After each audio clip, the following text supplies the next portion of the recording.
We can now speak with Shadow Culture Secretary Lucy Powell. Lucy, thank you very much. Great to have you on the show. First things first, the Suella Braverman reappointment, your views?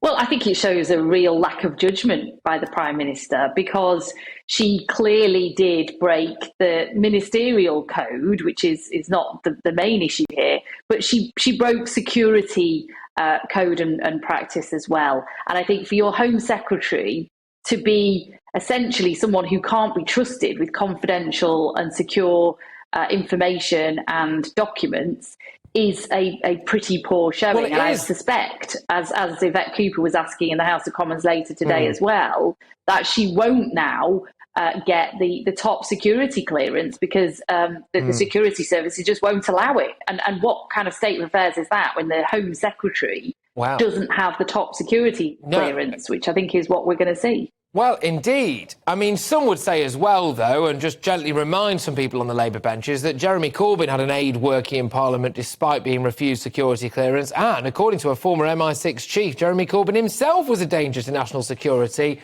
Of course, the ECHR as well did issue a pretty damning, scathing statement when it came to Jeremy Corbyn and his failure to deal with anti-Semitism in the party. Is it pot kettle black?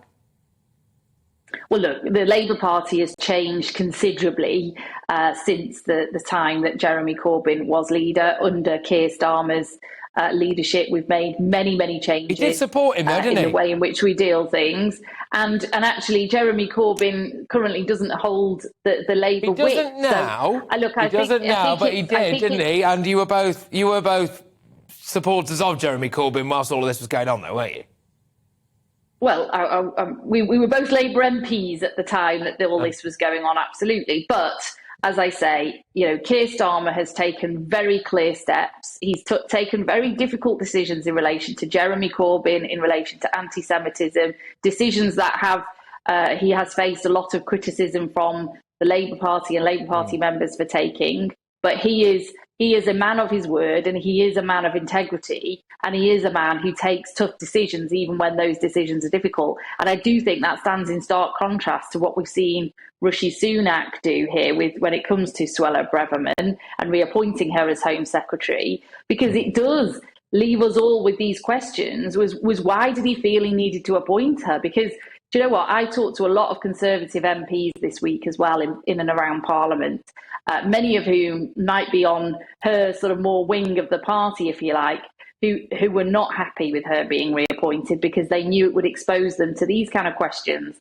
And there are these real problematic security issues with her reappointment. And I think that goes right to the heart of Rishi Sunak's judgment. And also what grubby backroom deals were done to get her there. I mean, I suppose you're after an inquiry. She said it was an honest mistake. Rishi Sunak, one would imagine, is privy to all of the information, possibly more information than you are, and therefore there is the chance, isn't there, that everything's absolutely fine. Is it not just the case that you don't like her because she's taking a strong stance on illegal immigration and you don't like that? Well, I don't much like for her politics, but no, I think this is actually a really serious issue. And if there is evidence to suggest that she is clear and all is well, and that top civil servants haven't complained about her reappointment, as we understand they have, if she has got the top level security clearance, which we understand she hasn't, then come to Parliament and tell everybody that. But the government haven't come to Parliament to tell everybody that. Far from it.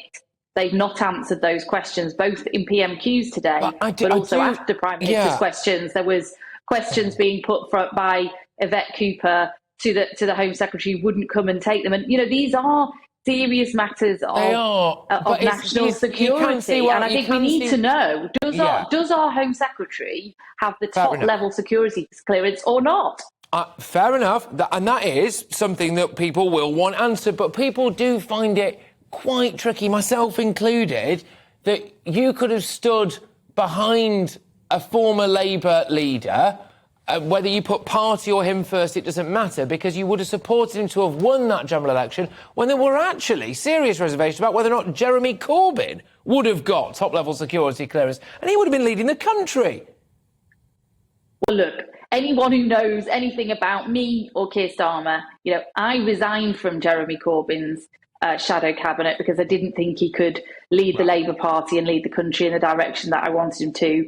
The vast majority of Labour MPs did vote a vote of no confidence in Jeremy Corbyn, but our rules don't mean that means someone has to stand down. We have moved a long, long way in the last 2.5 years since those times, taking very difficult steps to do so. So I actually do think that we are on pretty strong territory to therefore ask the questions around integrity, around leadership, around judgment, which we feel that Rishi Sunak in this appointment has fallen short on.